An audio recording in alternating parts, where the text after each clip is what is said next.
on here and introduce myself before I get to the video part of testing my new baby.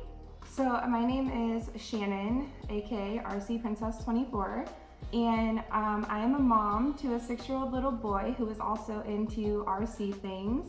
So I have been around the RC world pretty much my entire life. It started with my dad and back in the day with like the gas powered stuff, but if you guys have messed around with that, then you know it's messy, expensive, it's just not my jam. But let's get into the video. I will say right now, I love this car. I highly recommend it. There are a few things that are some cons, but there's a lot of pros. So yeah, let's just get into it and I'll show her off. So the first thing that I really like about this crawler is it has the thumb steering attachment.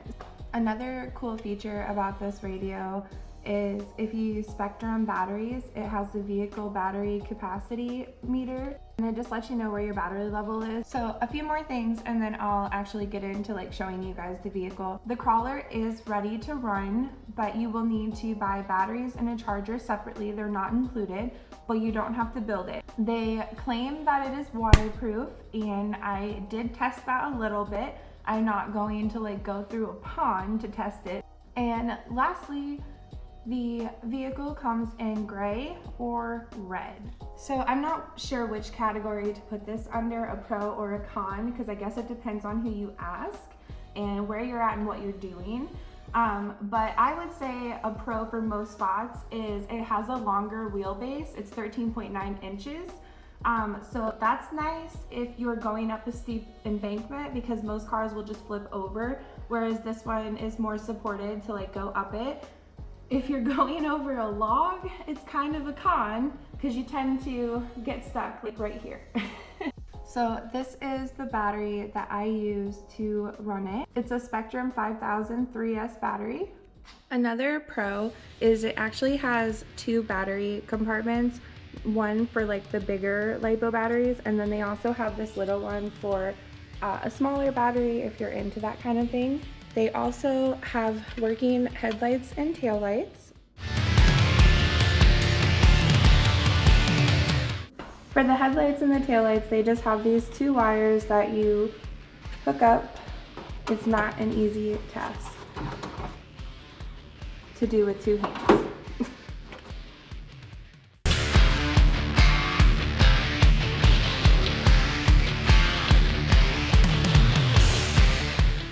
The body is super hard to get on, and the pin, like the body clips, get clipped in like underneath of the front end and the back end, and it's a pro because it makes it look even more realistic, and it's super sleek and sexy and it's just nice. But then it's a con because it is not an easy task to do. It has taken me quite a bit to pick up the speed on actually like clipping it in. So you want to make sure that the edge of the body sits like right in these grooves here, because then the front fenders and the back fenders have to like go over. Okay, 5 years later and I have the body on. Now I gotta put the body clips in, and I backed up the camera so I can show you guys like what I was talking about with the underneath part. Okay, so she is all ready to run. It's got headlights, tail lights, and then obviously I had to put rock lights on. And I'll show you later the different colors, and I can link the rock lights I got below. Another bonus to this car is the dig function. This pass right here is without it, and then the next pass is going to be with it engaged, and you can see it turns way sharper. So it really helps when you're in like a tight spot that you need to get out of and you need a really sharp turn. And yes, my dog loves to chase the cars. Speaking of the dig function though, that was one of the cons that I had in mind, because a lot of people say that they have problems with the dig servo going out. I have not had that problem, but I haven't used it that much either, so I can't really comment yes or no if that's a rare occurrence or a likely occurrence. So that is something to keep in the back of your mind. but with any RC thing, anything can go wrong at any time. So as promised, I'll go ahead and just cycle through the lights so you can see the different colors that it offers.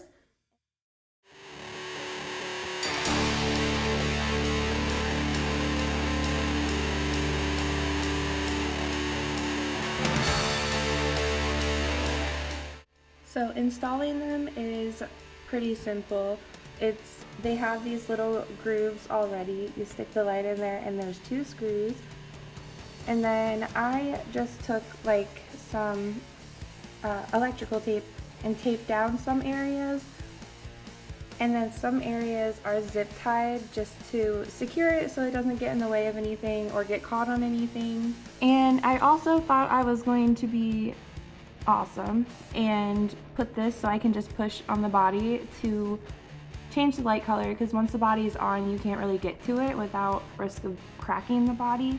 So I had it right there and it worked for a little while, and it's not working out. I'm very happy with this being like the first real video put out, because like I said, I really do enjoy this car. If I had to rate it between a 1 and a 10, 1 being the worst and 10 being the best, I would say an honest 8.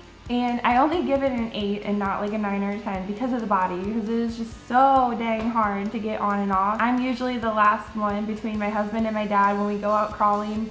I'm usually the last one to actually get out and do the crawling because I'm still putting on my body. 8 because of that, but honestly I'd give it a 10 for like running and stuff. So it just depends on what you're gonna do, what type of person you are, what you like, your interests and stuff like that. So I hope this video was helpful, informational. I'm still learning myself, even though I've been around this world, I'm still learning things. So if I made a mistake, please correct me kindly in the comments below.